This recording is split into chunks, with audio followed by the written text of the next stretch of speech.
जय गुरुदेव। और दोस्तों, मेरे चैनल सिद्ध साबर मंत्र में आपका एक बार फिर से हार्दिक स्वागत है। और देखिए, आज मैं आपके सामने जो साधना लेकर के आया हूँ वो महालक्ष्मी योगिनी की साधना है।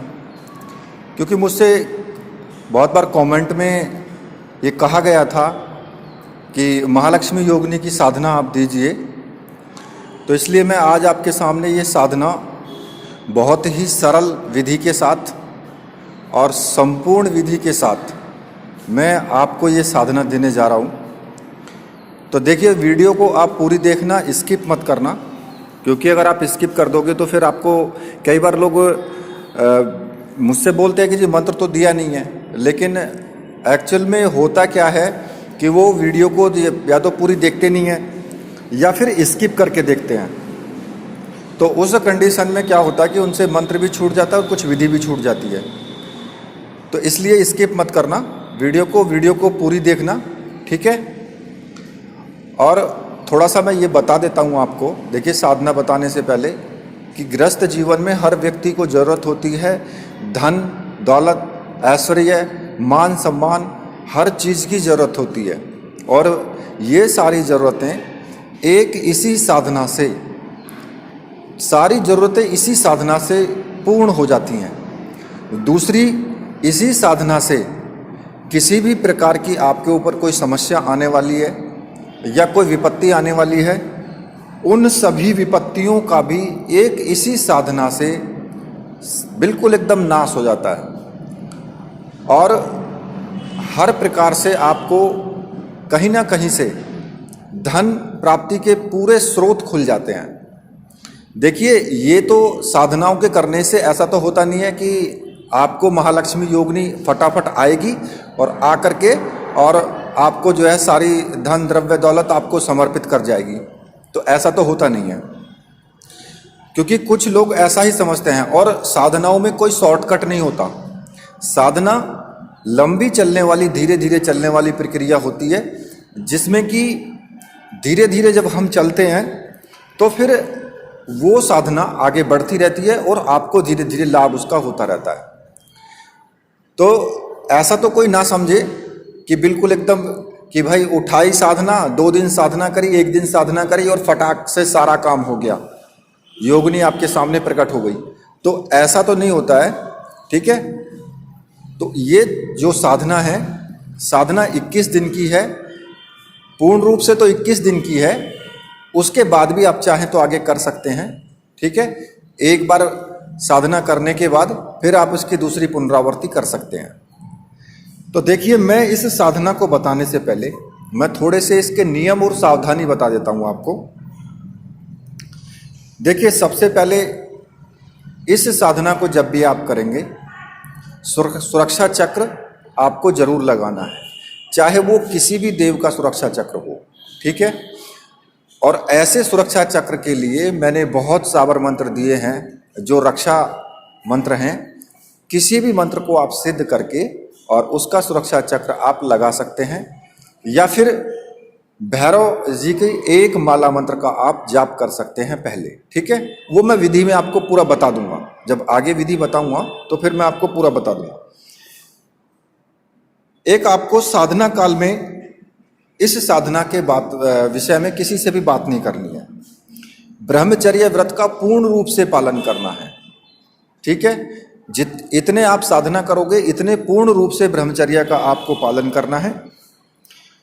जितना हो सके तुमसे, या तो महालक्ष्मी योगिनी की जो फोटो है उस फोटो पर त्राटक करके मंत्र जाप करें, या फिर आंख बंद करके उस तस्वीर को अपने अंदर देखने की कोशिश करें जब आप मंत्र जाप करें, ठीक है।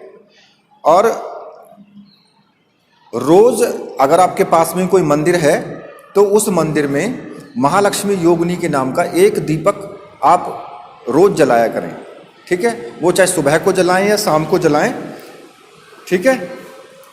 और प्रतिदिन आपको महालक्ष्मी योगिनी से सिद्धि देने के लिए प्रार्थना करनी है और भगवान नारायण से भी प्रार्थना करनी है, क्योंकि महालक्ष्मी भगवान नारायण की ही अर्धांगिनी है। क्योंकि जब आप हवन करेंगे तो उसमें नारायण, भगवान नारायण की आहुति भी आपको देनी है, ठीक है। और इसमें आपको रोज हवन, आपको 108 मंत्रों से हवन आप जरूर करें। इसमें साधना करने से पहले अपने नाखून वगैरह काट लें, बीच में नाखून आपको नहीं काटने हैं, ठीक है। दाढ़ी आप रख सकते हैं, कोई प्रॉब्लम नहीं है उसमें। अगर बाल ना बनाएं तो बहुत अच्छी बात है, ठीक है। इस साधना में व्यक्तिगत तौर पर किसी के घर पर जैसे कि खाना खाना, इस चीज से आप बचें। दूसरे व्यक्ति के कपड़े ना पहने। अगर आप साधना कर रहे हैं तो फिर साधना में आप या तो धोती कुर्ता ले लें या फिर धोती ले लें, धोती नीचे बांधें और धोती ही ओढ़ लें। और वो प्रतिदिन आपको धुलनी है, धुल करके ही आपको रोज साधना में बैठना है, ठीक है। और देखिए, महालक्ष्मी जो है एक स्त्री है और इनके लिए जो श्रृंगार का सामान है वो भी आप रख सकते हैं। जैसे कि आप माता दुर्गा की साधना में रखते हैं, उसी तरीके से इनकी साधना में भी वही चीज आपको करनी है जो आप माता दुर्गा की साधना में करते हैं, ठीक है। क्योंकि नवरात्रि आते हैं, नवरात्रि में सब पूजन करते हैं तो सबको पता है।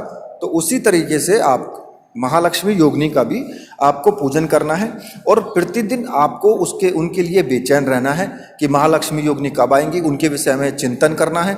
सबसे बड़ी बात तो चिंतन करने की, जितना आप चिंतन ज़्यादा करोगे उतनी जल्दी आपकी साधना सिद्ध होगी, ठीक है। और साधना काल में किसी भी दूसरी औरत के बिल्कुल भी ख्याल में नहीं डूबना है आपको। और साधना से पहले या बाद में फोन पर भी किसी औरत से आपको बात नहीं करनी है। इस चीज का आप ध्यान रखें बिल्कुल एकदम। जो चीजें इस साधना में मैं आपको बता रहा हूं वही सारी चीजें यक्षिणी साधना में भी और अप्सरा साधना में भी यही सारी चीजें लागू होती हैं, यही नियम लागू होते हैं, ठीक है। अब आपको मैं ना इस साधना के विषय में आपको पूर्ण रूप से मैं आपको बता देता हूं। तो देखिए, किसी भी शुक्रवार के दिन या फिर किसी भी महत्वपूर्ण तिथि में जो कि शुभ तिथि हो, जैसे अक्षय तृतीया हो गई या फिर और दूसरी तिथियां हैं जैसे कि होली, दीपावली या फिर नवरात्रे हो गए, या फिर किसी भी शुक्ल पक्ष के शुक्रवार से आप ये साधना शुरू कर सकते हैं। और इस साधना में आपको 4 चीजों की जरूरत होगी। सबसे पहला, महालक्ष्मी योगिनी यंत्र, स्फटिक की माला, रक्षा माला और सम्मोहन गुटिका। ये 4 चीजें जो सामग्री हैं, ये चारों मंत्र सिद्ध और प्राण प्रतिष्ठा युक्त होनी चाहिए। अगर ये साधना की सामग्री आपको कहीं पर नहीं मिलती है प्राण प्रतिष्ठा युक्त, तो फिर आप मुझे व्हाट्सअप कर सकते हैं। वीडियो में भी मैंने अपना व्हाट्सअप नंबर दिया है और डिस्क्रिप्शन में भी मैंने अपना व्हाट्सअप नंबर दिया है। यहाँ पर आप मुझे व्हाट्सअप करके और आप साधना की सामग्री ले सकते हैं। और देखिए, मैं एक चीज़ और कहना चाहता हूँ कि व्हाट्सअप आप करते हैं तो बेफजूल की बातें के लिए व्हाट्सअप ना करें बिल्कुल भी मेरे पास में। क्योंकि कुछ लोग क्या करते हैं कि अनाप शनाप चीज़ों के लिए व्हाट्सअप करते हैं कि जिसका कोई औचित्य भी नहीं है। मतलब उनको कि ऐसा, अगर उनको ज्ञान चाहिए तो ज्ञान के लिए मैंने इतना बड़ा चैनल बनाया हुआ है, इतनी वीडियोज़ हैं उस पर, वहाँ भी मैं बता रहा हूँ, तो वीडियोज़ देख सकते हैं वो, ठीक है। क्योंकि मेरे पास इतना टाइम नहीं होता है कि मैं उस तरह की चीज़ें सारी विधि उनको व्हाट्सअप में दूँ। या तो फिर मुझे ऐसा करना पड़ेगा कि फिर मैं उसके लिए चार्ज ठोक दूँ तो तब मानेंगे, या फिर आप जो है उसको ऐसे ही मान लीजिए तो बहुत अच्छी बात है। क्योंकि मैं नहीं चाहता कि मैं इस चीज़ का किसी से चार्ज लूँ, ठीक है। अब मैं आपको बता देता हूँ।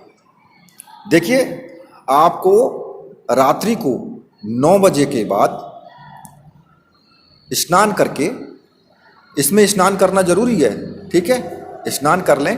और भोजन आप कम से कम साधना करने से 3 या 4 घंटे पहले करें, ठीक है।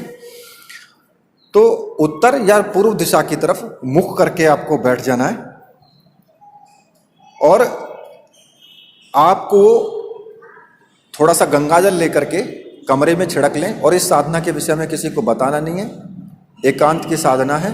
थोड़ा कमरे में गंगाजल छिड़क के उसको पवित्र कर दे। गुरु चित्र बहुत आवश्यक है।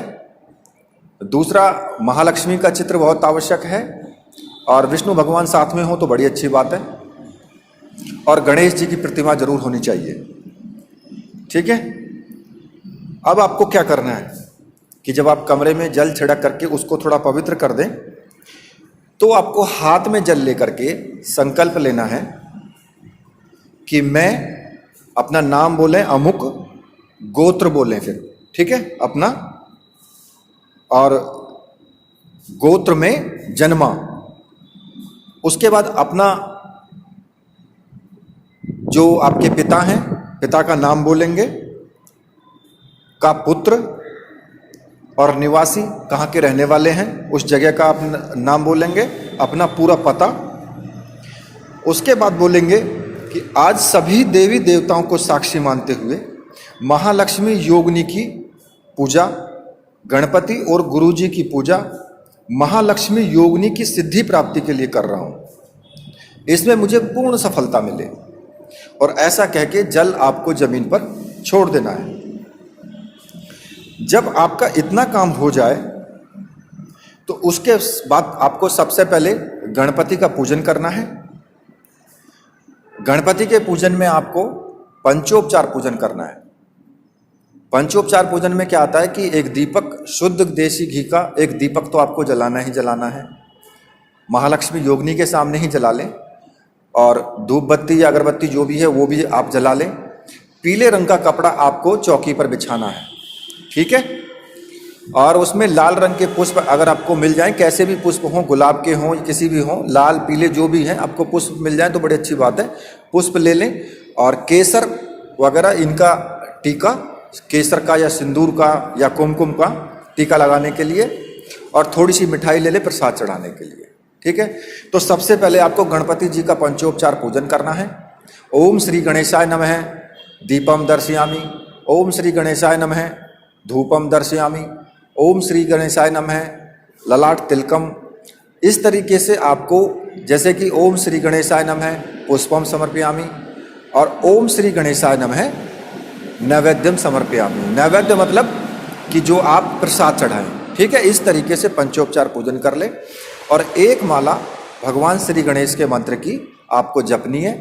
वक्रतुंडाय हुम, इस मंत्र का आपको जाप करना है। एक माला का जाप कर लें, और भगवान श्री गणेश से प्रार्थना करनी है कि इसमें मेरी सहायता करें, और साधना में आने वाले सभी विघ्नों से मेरी सहायता करें, मेरी रक्षा करें, ठीक है।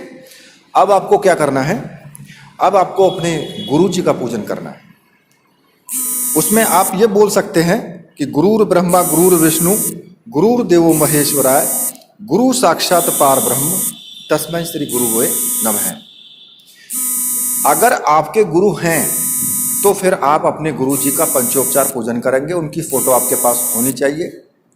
अगर आपके गुरु नहीं हैं तो भगवान शिव को गुरु मान करके ओम नमः शिवाय का आपको जाप करना है, ठीक है। और भगवान शिव का उसी तरीके से जैसे गणपति जी का किया है वैसे ही आपको पंचोपचार पूजन करना है, और भगवान शिव से आपको प्रार्थना करनी है कि हे गुरुदेव, इस साधना की मुझे आज्ञा दीजिए, और इस साधना में मैं पूर्ण रूप से सफल हूँ, ये मुझे आप आशीर्वाद दीजिए। और ओम नमः शिवाय मंत्र का एक माला का आपको जाप करना है, ठीक है। तो देखिए, जब आप इतना कर लें कि गुरु जी का पूजन कर लें, तो उसके बाद आपको बटुक भैरव मंत्र की एक माला का आपको जाप करना है। अब वो बटुक भैरव मंत्र कौन सा है मैं आपको बता देता हूँ। ओम ह्रीम बटुकाय आपदुद्धारणाय कुरु कुरु बटुकाय ह्रीम ओम, इस मंत्र का आपको जाप करना है, और भैरव जी से प्रार्थना करनी है कि साधना में आने वाले सभी विघ्नों से मेरी रक्षा करें और साधना को पूर्ण सफल बनाएं। महालक्ष्मी योगिनी का पूजन करना है। वहाँ पर बिल्कुल एकदम तस्वीर के सामने ही आपको महालक्ष्मी योगिनी का जो यंत्र है वो स्थापित कर देना है, और सम्मोहन गुटिका को भी उसके वहीं बराबर में स्थापित कर देना है। और जो आपकी रक्षा माला है, रक्षा माला को गले में धारण कर लेना है, और जिस माला से आप जाप करेंगे उस माला को भी चौकी पर ही रख देना है। अब सबसे पहले आपको महालक्ष्मी योगिनी का पंचोपचार पूजन करना है। जैसे अपने गुरुदेव का, गणपति जी का पूजन किया है, उसी प्रकार से महालक्ष्मी योगिनी का पूजन करना है। और जो सामग्री है जैसे कि आपकी श्रृंगार की, वो भी आपको वहीं पर चढ़ानी है। तो जब आपका महालक्ष्मी योगिनी का पूजन हो जाए तो पूजन करने के बाद आपको जो योगिनी माला है यानी कि स्फटिक माला है, उस माला से आपको मंत्र जाप करना है। ठीक है, उस माला से आपको मंत्र जाप करना है और 11 माला या 21 माला का मंत्र जाप करना है। ठीक है, अब आपको मैं ये बता देता हूँ कि अब मैंने 21 माला या 11 माला क्यों कहा है। देखिए, 21 दिन की आपको ये साधना करनी है और इस साधना में यथासंभव आप जितना आप जाप कर सकते हैं उतना जाप आपको करना है। अगर आप 11 माला का जाप कर सकते हैं तो 11 माला का जाप करें। अगर आप 21 माला का जाप कर सकते हैं तो 21 माला का करें। 51 माला का कर सकते हैं तो 51 माला का करें, क्योंकि जाप जो है शांतिपूर्ण तरीके से होना चाहिए। ठीक है, और इसमें जो आपको मंत्र जपना है वो मंत्र मैं आपको बता देता हूँ। मंत्र बहुत छोटा सा है। मंत्र इस प्रकार से है, ओम श्रीम ह्रीम श्रीम महालक्ष्मीयाय नमः। ठीक है, ये मंत्र है। तो इस मंत्र का आप मेरे विचार से अगर 21 माला का जाप भी आप बड़े आराम से कर सकते हैं 1 घंटे के अंदर अंदर, क्योंकि ओम श्रीम ह्रीम श्रीम महालक्ष्मीयाय नमः तो ये कोई ज़्यादा टाइम में मंत्र होने वाला नहीं है, बहुत बड़ा मंत्र नहीं है, बहुत छोटा सा मंत्र है। तो इसका आप जाप करें और जाप करने के बाद 108 मंत्रों से हवन जरूर करें। आम की लकड़ियाँ जला लें और आम की लकड़ियाँ जला करके उसमें सामग्री लेकर के 108 मंत्रों से हवन रोज करें। और जाप पूरा होने के बाद कम से कम 15 मिनट तक महालक्ष्मी योगिनी का ध्यान करें बैठ करके आसन पर ही, और आसन पर हिले डुले ना बिल्कुल भी।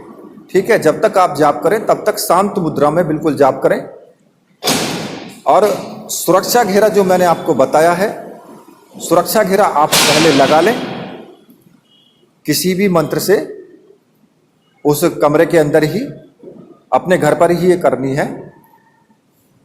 ठीक है, तो ये साधना महालक्ष्मी योगिनी की जो साधना है वो बहुत ही महत्वपूर्ण साधना है और इस साधना को करने से आपके सभी मनोरथ पूर्ण होते हैं। अब इसके जो इसमें अनुभव हो सकते हैं वो अनुभव के लिए मैं अलग से एक वीडियो दूंगा, क्योंकि वीडियो बहुत लंबा हो जाएगा। और जब मैं वीडियो बना रहा हूँ आपके सामने तो इस वक्त बहुत तगड़ा तूफान आया हुआ है, तो सब गेट और खिड़कियां बज रहे हैं। तो इसी के साथ अब मैं वीडियो को यहीं पर समाप्त करता हूँ। ठीक है, तो मेरे साथ बोलिए, बोलिए वीर बजरंगबली हनुमान जी महाराज की जय, बोलिए मेरे परमहंस गुरुदेव की जय।